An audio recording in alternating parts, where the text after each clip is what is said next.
Tambue wagombea wengine wa majimbo ya Dar es Salaam pamoja na viti maalum mlioko hapa nasi. Tambue pia uwepo wa wagombea wa nafasi za udiwani kwa kata za wilaya zetu ambazo leo tumekutana, waheshimiwa viongozi wetu wa dini, wazee wetu wa jiji la Dar es Salaam.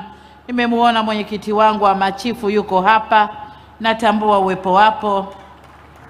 Viongozi wa dini na wazee wetu wote mlioko hapa, vikundi vya burudani na vikundi vya hamasa,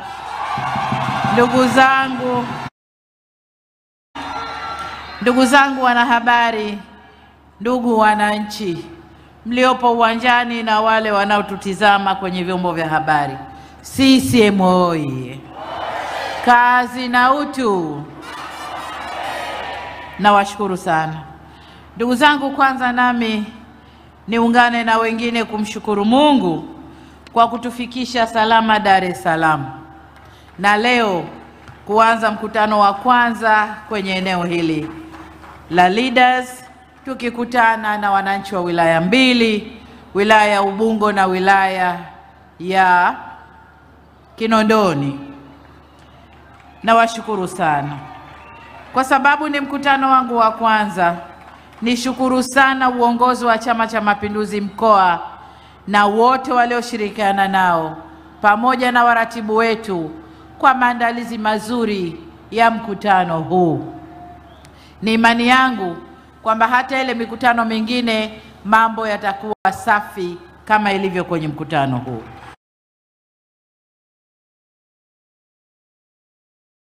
Niwashukuru pia ndugu wananchi wa wilaya hizi mbili kwa kujitokeza kwa wingi namna hii na kuendelea kuonesha imani kwa chama chenu, Chama cha Mapinduzi.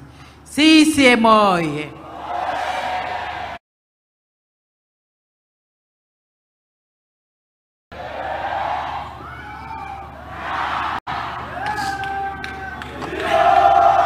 Ndugu zangu wa Dar es Salaam, baada ya uzinduzi wa kampeni zetu pale Kawe, nilianza safari ya mikoani. Nimezunguka mikoa yote ya Tanzania. Wao wanaleta salamu kwa ndugu zao wa Dar es Salaam. Wao wanasema kwa mambo yalivyofanyika, wako tayari kwa tarehe 29 kukiheshimisha Chama cha Mapinduzi. CCM oyee! Mkoa huu wa Dar es Salaam, ndugu zangu, ni mkoa muhimu sana kwa sababu Dar es Salaam ndio Tanzania. Wananchi wote, makabila yote, wa dini zote wako hapa Dar es Salaam. Lakini ndio mkoa wenye wakazi wengi zaidi mikoa yote ya Tanzania.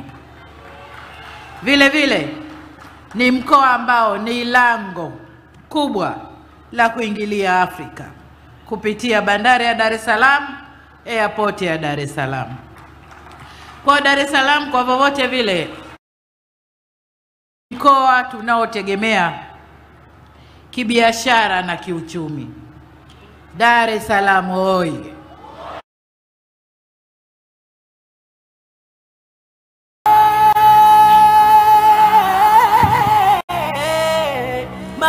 Ndugu zangu wa Dar es Salaam, tunaendelea na kampeni. Tutakuwa mkoani hapa kwa siku 3 kueleza masuala muhimu yanayoleta maendeleo kwa wananchi, yaliyofanyika na yale tunayotarajia kuyafanya katika miaka 5 inayokuja. Kwa leo hapa, asante sana. Kwa leo hapa nitagusia kidogo sana kwa sababu wengi walionitangulia kusema wameshayasema. Na mwanzo nilipozungumza na wananchi, mliponikabidhi dhamana hii ya kuwa kiongozi wa nchi hii, nilisema nitakwenda kutekeleza mwisho wa awamu wananchi wenyewe watasema tulichokifanya kuliko mimi kuambia tumefanya nini. Nilitaka wananchi ndio waseme, na ndiyo yanayotokea. Leo hapa tumesikia wagombea ubunge wa Kinondoni, Kibamba na Ubungo wamesema yaliyotokea.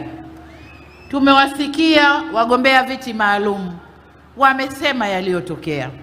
Tumewasikia mawaziri wetu wamesema mambo gani wamefanya kwa ajili ya jiji la Dar es Salaam, lakini kwa Tanzania kwa ujumla. Sasa mimi ukiangalia yaliyofanyika, lazima tuangalie na tulikotoka. Nataka niwavute kidogo Dar es Salaam ya miaka 8 mpaka 10 nyuma. Na wale wazee kama mimi, hebu tuvute fikira zetu nyuma. Tuvute fikira huduma za afya zilivyokuwa Dar es Salaam. Kelele zilikuwa nyingi, vipimo hakuna, dawa kanunue, foleni Muhimbili, si ndio? Na sasa yote yanapatikana kwenye hospitali zetu za wilaya. Vipimo vyote isipokuwa yale makubwa ya kibingwa ndiyo yanayokwenda kule Muhimbili. Tumeshusha huduma za afya kuanzia ngazi ya zahanati, vituo vya afya, hospitali za halmashauri mpaka hospitali za mkoa, ambazo ni hospitali za rufaa ndani ya mkoa, lakini kuna za rufaa kitaifa zipo Dar es Salaam. Tukiangalia huduma ya maji, Waziri Aweso amesema vizuri hapa. Maji tulikotoka Dar es Salaam na hali ilivyo sasa. Nataka nikiri kwamba bado hatujamaliza yote. Kwa mfano kwenye huduma za afya bado hatujamaliza. Huduma bado zinatakiwa, lakini tulipofika tumefika vizuri sana. Sasa tunapokwenda mbele kwenye afya, miaka 5 ijayo, tunakwenda kutekeleza swali tulilolizungumza siku nyingi la bima ya afya. Tunakwenda kutekeleza bima ya afya. Na nataka niwaambie wana Ubungo, wana Kibamba na wana Kinondoni, tutakapoanza bima ya afya, tutaanza kwa majaribio, baadaye tutaisambaza kote. Lakini naomba mjitayarishe, kwa sababu ni hii bima ya afya ndoa kilio chenu cha kuzuiwa ndugu zenu wanapotangulia mbele ya haki. Kuna kilio kikubwa, maiti zinazuliwa mahospitali, nini, zimetibiwa na zinadaiwa.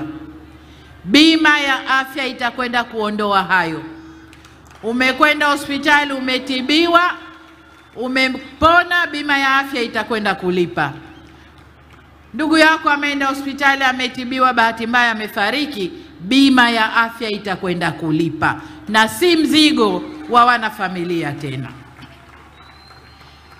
Lakini vivyo hivyo tunakwenda kuongeza wataalamu ndani ya sekta hii ya afya.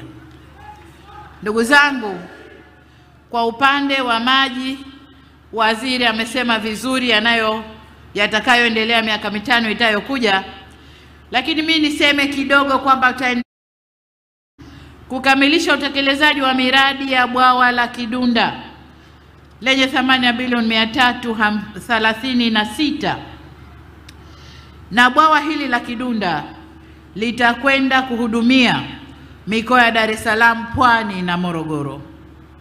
Lakini mradi wa pili tunaokwenda kufanya ili kuondoa uhaba wa maji Dar es Salaam, hasa wakati wa kiangazi, ni mradi mkubwa wa kutoa maji kutoka mto Rufiji, ambao kazi ya upembuzi yakinifu na utafiti wa kina tayari tumekushaianza, na awamu hii tunakwenda kufanya utekelezaji ili Dar es Salaam ipate maji kutoka Kidunda, Ruvu na mto Rufiji, kuondoa kabisa kadhia ya uhaba wa maji.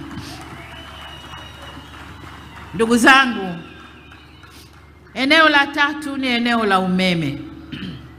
Si muda mrefu uliopita tulikuwa tuna kilio cha umeme kukatika, umeme kuletwa kwa zamu, umeme kutosheleza. Sasa hivi Dar es Salaam umeme ni 24/7, na ukizimwa kuna matangazo kwa nini umeme umezimwa, kuna sababu kwa nini umeme umezimwa. Dar es Salaam oye! CCM oye! Eneo la 4 ndugu zangu, au la 5, ni eneo la miundombinu ya barabara pamoja na miundombinu yote ya usafiri na usafirishaji. Au kabla ya hapo twende kwenye elimu. Kwenye elimu ndugu zangu, kipindi kama hichi mwezi wa 10, wa 11 na wa 12, tayari halmashauri zinafukuzana na wazazi kukusanya fedha kujenga madarasa mapya kwa ajili ya watoto wanaoingia Januari, form 1 na wale wanaoingia la kwanza Januari. Nadhani sasa hivi ndani ya kipindi hiki cha miaka 4 hayo hayajatokea. Wamesema hapa, tumejenga mashule msingi, sekondari, tumejenga vyuo vya ufundi VETA, tumejenga vyuo vikuu. Mtu wa vyuo vikuu amesema, lakini vyuo vikuu si tu Dar es Salaam, Tanzania nzima sasa hivi kuna majengo ya campus za vyuo vikuu yanaendelea huko. Lakini vile vile kulikuwa na kilio cha walimu wa sayansi, kwa kiasi kikubwa tumekipunguza, na nimesema ndani ya siku 100 za kazi, mkituchagua na mkitupa ridhaa, tunakwenda kuongeza idadi ya walimu, na hao sio mwisho. Hawa ni wandani siku 100 za kazi ambao tutawasambaza Tanzania nzima. Sasa nikirudi kwenye suala la miundombinu,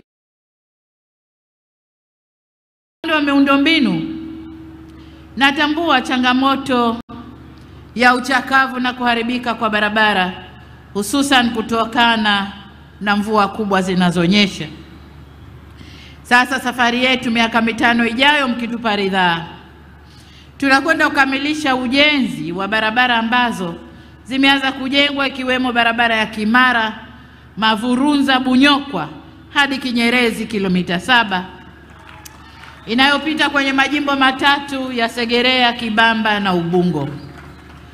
Vile vile tutaongeza bajeti ili tuweze kujenga barabara nyingine muhimu kwa maendeleo ya maeneo kama zilivyo kwenye kitabu chetu kile kidogo cha ilani ya mkoa wa Dar es Salaam. Miongoni mwa miradi mipya tutakayoitekeleza Kinondoni ni upanuzi wa barabara ya Mwai Kibaki sehemu ya kilomita 9 toka Moroko hadi Kawe na Garden Road, na upanuzi wa barabara Tegeta Bagamoyo yenye kilomita 57. Kwa upande wa Ubungo, mbali ya kuboresha barabara za ndani, tutakamilisha ujenzi wa barabara Kibamba Mloganzila sehemu ya Mloganzila mpaka Mloganzila Citizen kilomita 8. Vile vile tunapoenda mbele, tajenga barabara za juu, yani flyovers, katika makutano ya Moroko, Mwenge, Magomeni na barabara ya Ali Hassan Mwinyi na United Nations. Hatua itakayopunguza msongamano, kuongeza ufanisi wa barabara zetu na kukuza shughuli za kibiashara. Pia orodha kamili ya miradi itakayotekeleza ipo kwenye kitabu kidogo cha ilani ya mkoa wa Dar es Salaam. Kuna maeneo yanayokabiliwa na changamoto ya mafuriko, imesemwa vizuri hapa, na niseme tu kwamba msimu wa mvua maeneo ya Mto Gide, Mto Mbezi na Mto China, niwajulishe kwamba DMDP namba 2, DMDP 2 inakwenda kushughulika na changamoto hiyo na tunakwenda kuiondosha kabisa. Aidha, kuna maeneo ya Kinondoni ambayo tunakwenda kuyafanyia kazi pia. Tutakamilisha ujenzi wa mifereji kwa lengo la kuondoa kabisa mafuriko katika eneo la Tandale, Magomeni na Makumbusho. Ndugu wananchi, sisi kwa Kawe tunaenda kujenga mitaro mikubwa ya maji ya mvua kuelekea baharini katika maeneo ya basi haya. Eneo moja ambalo siwezi kuacha kuligusia katika sekta ya miundombinu ni mradi wa mabasi ya mwendo kasi BRT. Waziri Ulega amesema vizuri ujenzi wa mabarabara hayo. Mimi nitakwenda kwenye huduma. Katika kipindi hichi cha awamu ya 6, ameshasema Waziri Ulega tumejenga kilomita 96.9 karibu 94.9 karibu 95 na asilimia umekamilika ya ujenzi wote, ambapo kipindi hiki jumla shilingi trilioni 2 na bilioni 100 zimetumika. Tunapokwenda mbele, ujenzi wa awamu zote za mradi tunakwenda kuzisimamia na kuzimaliza.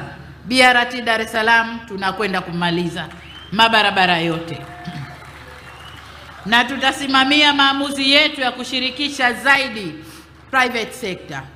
Tutakapomaliza mabarabara yote, ni fursa muhimu kwa sekta binafsi kupata kazi ya kubeba abiria na kurudisha. Kazi hiyo kwa kiasi kikubwa hatutaki kuifanya serikali, bali private sector wataingiza humo, sekta binafsi wataingiza mabasi yao na wafanye uendeshaji wa shughuli hizo. Ndugu, tayari tumeshapata watoa huduma kwenye awamu ya kwanza, kampuni ya ENG yenye mabasi 177, na nadhani mmeanza kuona mabasi yakiingia kwenye njia zilizokamilika. Awamu ya pili, kampuni ya Moffat yenye mabasi 255, na mabasi ya Moffat tayari yameingia njiani. Kampuni ya YG Link yenye mabasi 166, nayo itakuja kuingia njia nyingine zikimalizika. Na kampuni ya Metrolink City yenye mabasi 334, nayo itaingia njiani kutoa huduma. Ahadi yetu kwenu ni kwa kuanzia Januari mwakani 2026, wakazi wa Dar es Salaam mtaona mageuzi makubwa sana kwenye utoaji wa huduma ya miundombinu ya BRT au barabara za mwendo kasi.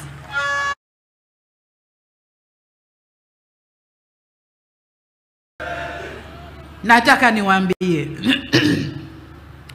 mradi huu, hata hii hatua iliyofikia, tayari ilishatujengea sifa kimataifa. Tanzania tayari tuna sifa kimataifa katika uwekezaji ndani ya jiji letu la Dar es Salaam.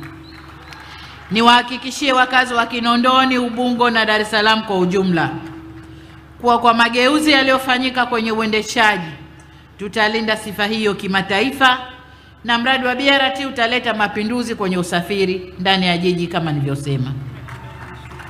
Sambamba na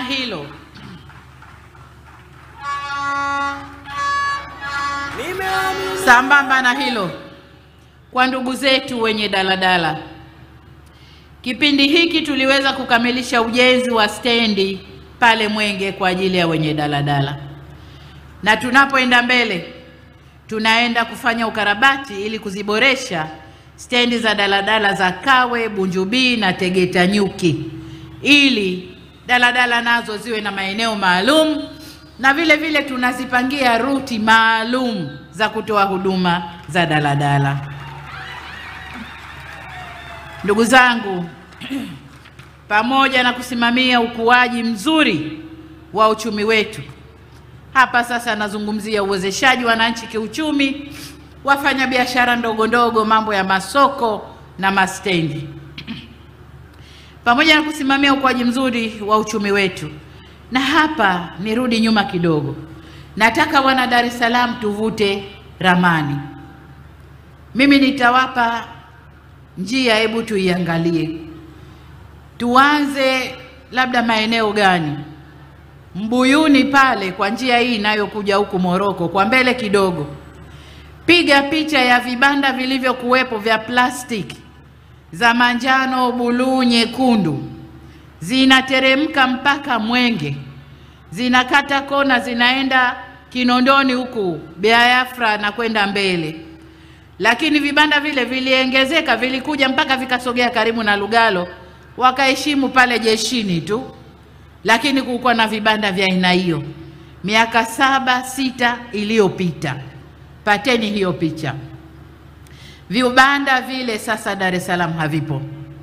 Aliyekuja Dar es Salaam wakati ule akashukia City Center, akaenda Kisutu, akaiangalia Kisutu ilivyokuwa na vibanda vile, vikaja mpaka na CBE na vikaenda mpaka kukata ile barabara inayopandisha kule upande mwingine, lakini vikapandisha barabara inayotokea Nkrumah kwenda CCM. Vibanda vile sasa havipo Dar es Salaam. Dar es Salaam sasa inang'ara na ni mji unaotambulika.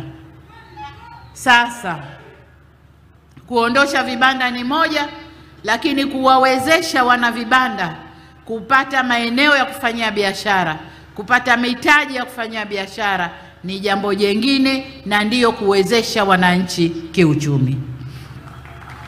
Sasa uchumi wetu Tanzania umepanda kwa 5.5 mpaka mwaka huu, na wakati napokea nchi hii tulikuwa kwenye 4. Tumeupandisha 5.5. Pengine hapo mbele kidogo tukienda na mwaka wa fedha, mwezi wa 3, wa 4, wa 5 tunaweza tukagonga 6. Sasa tumechukua hatua mbalimbali kuboresha mazingira kwa wafanya biashara na wajasiriamali wadogo. Kinondoni tulileta shilingi bilioni 42 na milioni 200 kujenga masoko matatu ya Magomeni, Tandale na Bwawani. Lakini kwa Ubungo tulijenga mradi wa uwekezaji katika soko la Manzese, na tuliboresha masoko ya Mburahati, Simu 2000, Mabibo Gamet, Mbezi Louis na Mbezi njia ya kwenda Goba. Miradi hii iliboresha mazingira kwa wananchi wanaofanya biashara katika maeneo hayo, na ndio maana vibanda haviko, watu wako kwenye masoko. Nitumie nafasi hii kuwapa pole walioathirika kufuatia kuungua kwa soko la Kawe, na niwaahidi kuwa tutajenga soko jipya la kisasa litakalowezesha kufanya biashara kwa ubora na usafi na usalama unaotakiwa. Pia tarehe 1 mwezi wa 8 mwaka huu nilizindua mradi mkubwa wa kituo cha biashara na usafirishaji Afrika Mashariki uliopo Ubungo. Mradi huu wa ubia na sekta binafsi umegharimu shilingi bilioni 242 na ulitoa ajira 1500 wakati wa ujenzi, na unatarajia kutoa ajira nyingine 10,000 wakati wa uendeshaji, ambazo zinawanufaisha wananchi waliopo kwenye sekta usafirishaji, biashara, ulinzi, usafi na huduma nyingine.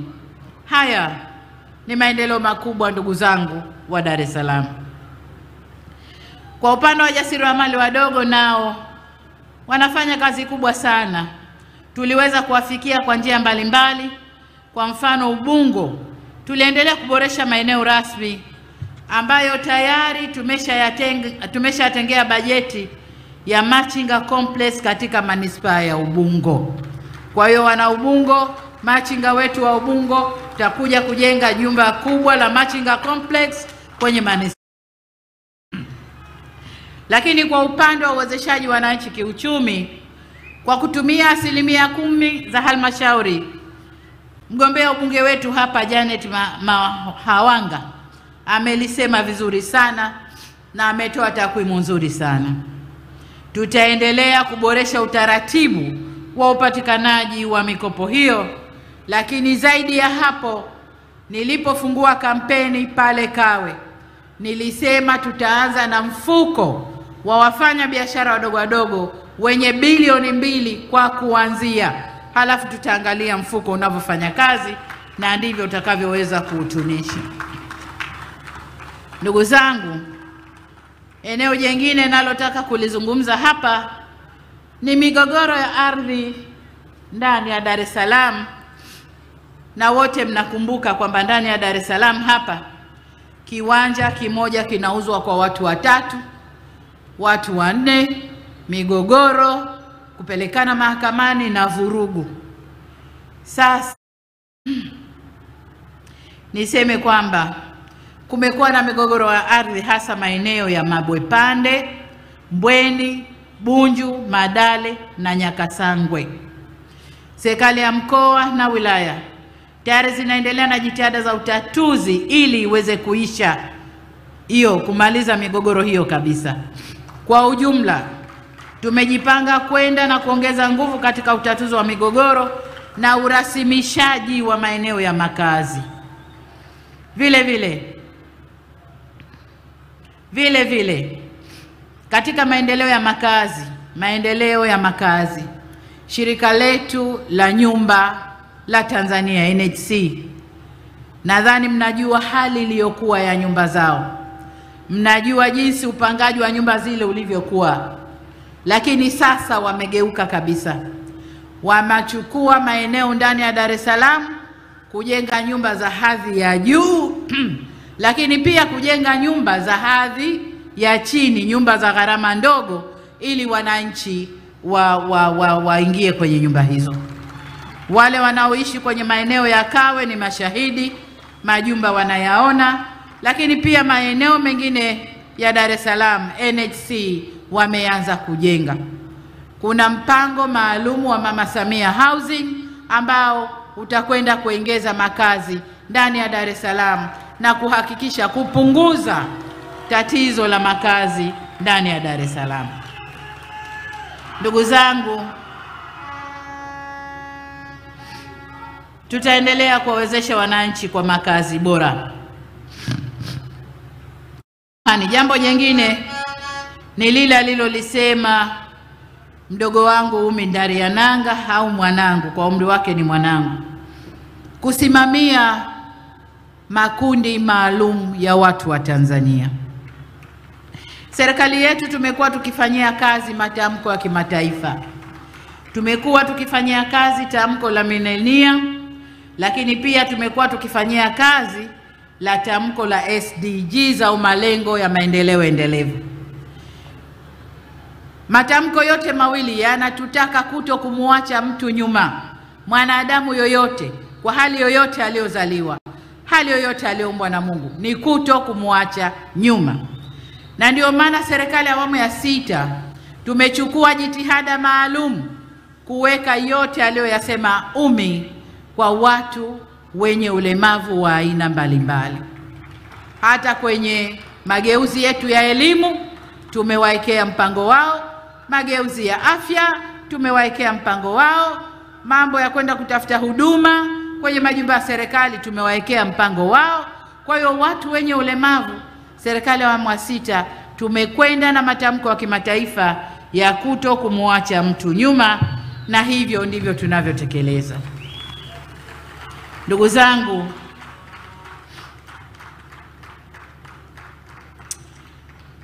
niwahakikishie tarehe 29, kesho kutwa tu, mwezi huu wa 10, niwaombe tokeni mwende mkapige kura.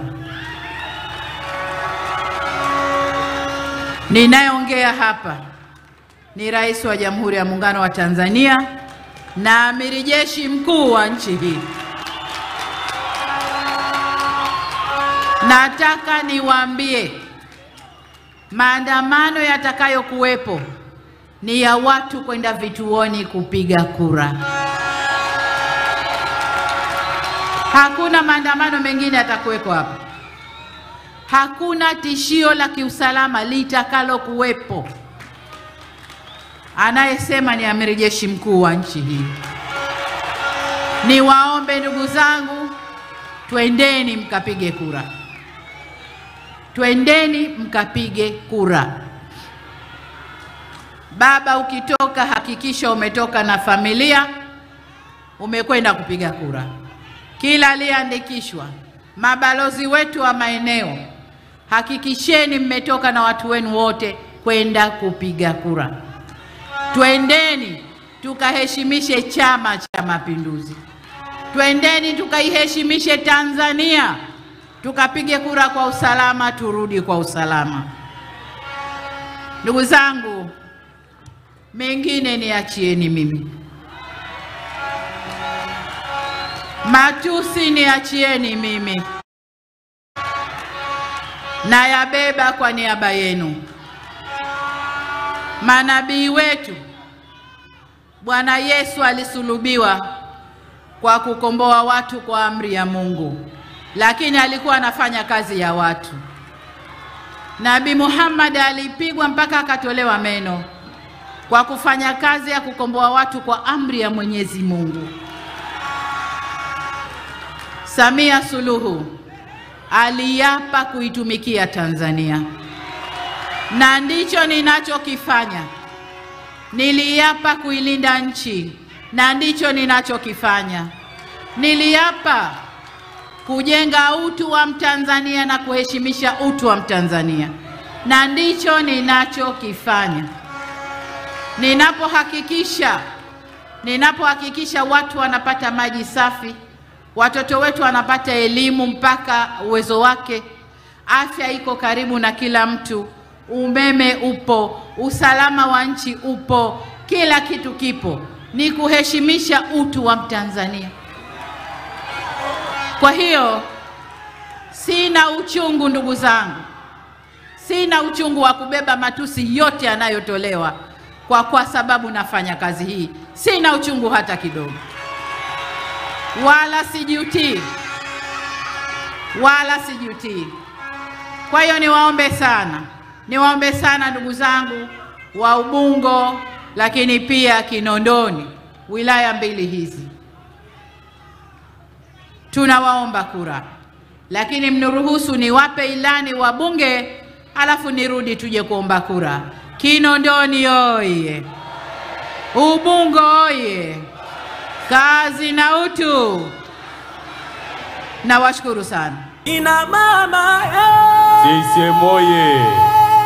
Ilani ambazo zinagawiwa na mgombea urais Mheshimiwa Dr. Samia Suluhu Hassan ni mkataba baina ya Chama cha Mapinduzi na wananchi wa Ubungo na Kinondoni. Mambo ambayo yameahidiwa katika miradi ya maendeleo yapo ndani ya ilani hizo za uchaguzi. Dr. Samia hoye! Lakini pia tunao na Watanzania wenzetu wenye mahitaji maalum, na wao pia watapokea ilani zao, ambapo mgombea urais Mheshimiwa Dr. Samia Suluhu Hassan amewagusa watu wote katika makundi yote. CCM oye! Ndugu zangu, hii ni ilani ya ndugu zetu wenye ulemavu wa kuona. Hii ni ilani iliyoandikwa kwa nukta nundu ili na wenyewe waweze kusoma, waelewe na waifanyie kazi katika kundi lao, na mkabidhi mwakilishi wao. Tuna imani na Samia. Weka bendera juu watu wa Dar es Salaam wakati ilani zinatolewa. Samia kweli. CCM oye! Hii hapa yenye maandishi makubwa namna hii ni kwa wenzetu wenye ulemavu wa ngozi wa albino. Wao hawaoni hati ndogo. Kwao tumetengeneza ilani maalum kwa ajili yao ili wakasome na waifanyie kazi. Nani kama Dr. Samia? Tunafanya tunatiki, tumejipanga tunatiki, eti waambieni tunatiki, Oktoba tunatiki, tunafanyaje tunatiki, tumejipanga. Foto utajiandaa kumwondoa mgombea muda utakapofika.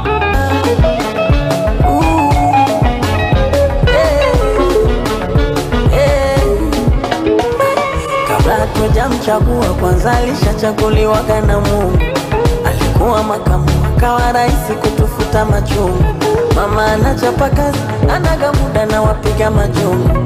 We gonna vote for Mama Samia, pole kama ujui kizungu. Oktoba tunatiki, tunafanya tunatiki, tumejipanga. CCM oye! Kazi na utu. Madiwani, naomba mnyanyue vitabu vyenu vya ilani. Ndugu zangu wana Ubungo na wana Kinondoni, ilani hizo kwa wananchi, ilani hizo ndiyo ilani ya mkoa wa Dar es Salaam.